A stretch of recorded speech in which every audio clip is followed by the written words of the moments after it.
सद्गुरू श्री ब्रह्मचैतन्य महाराज गोंदवलेकर यांचं प्रवचन 6 मार्च. वासनेचे प्राबल्य. माझ्या निरूपणाचा तुम्हाला विसर पडतो म्हणूनच बरे आहे. एखादी गोष्ट चांगली आहे आणि ती मिळाली तर सुखप्रद होईल ह्या गोष्टीची आठवण असूनही आपण ती मिळवण्यासाठी प्रयत्न करत नाही, हे अगदी अयोग्य आहे. हे पापच आहे. जर आपल्याला समजलेच नाही तर ते न करण्यात पाप नाही, परंतु समजूनही न करण्यात अत्यंत पाप आहे. खरे म्हणजे प्रयत्न करणे हे आपल्या हातात आहे. आपण ऐकतो की अंतकाळी जी मती तीच गती. मृत्यूसमयी जशी वासना धरावी त्याप्रमाणे आपल्याला पुनर्जन्म प्राप्त होतो. तेव्हा वासनेतच आपला जन्म आणि वासनेतच आपला अंत असे असताना तिला दूर कशी करता येईल?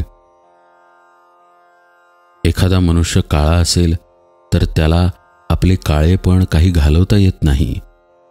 त्याप्रमाणे वासना असणे हा मनुष्याचा एक सहज गुण आहे. तो त्याला पालटता येत नाही.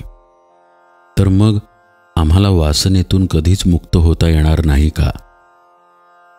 मनुष्याच्या ठिकाणी इतर प्राणीमात्रांपेक्षा जर काही वेगळे असेल तर चांगले काय आणि वाईट काय हे कळण्याची बुद्धी. आपण कळून सवरूनही वासनेला, अहंपणाला आधार देतो. इथेच आपले चुकते. आपला अहंपणा इतका खोल गेलेला आहे की आपल्याला हे सर्व माझेच वाटते.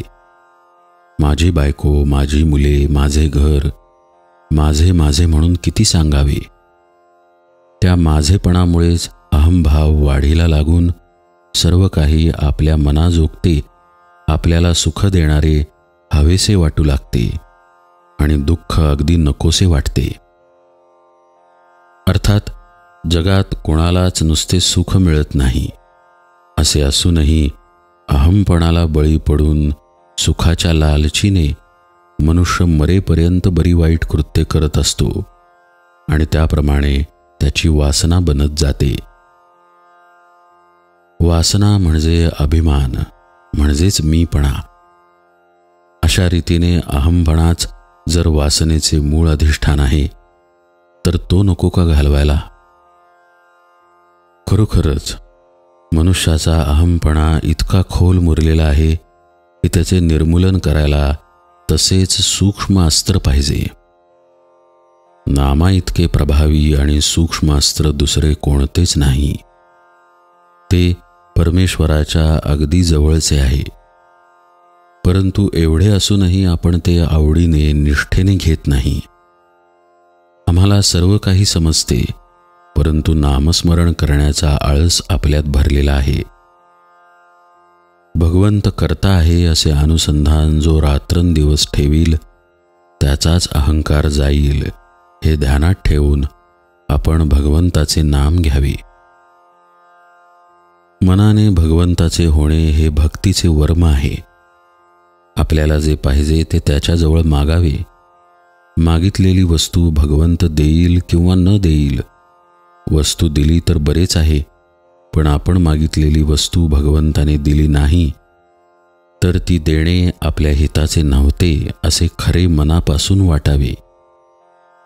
ही भावना वाढण्यासाठी भगवंत दाता आहे असे लक्षात ठेवून शक्य तितके त्याचे नामस्मरण करावे.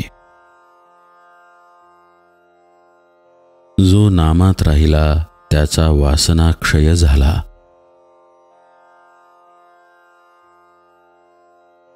जानकी जीवन स्मरण जय जय राम.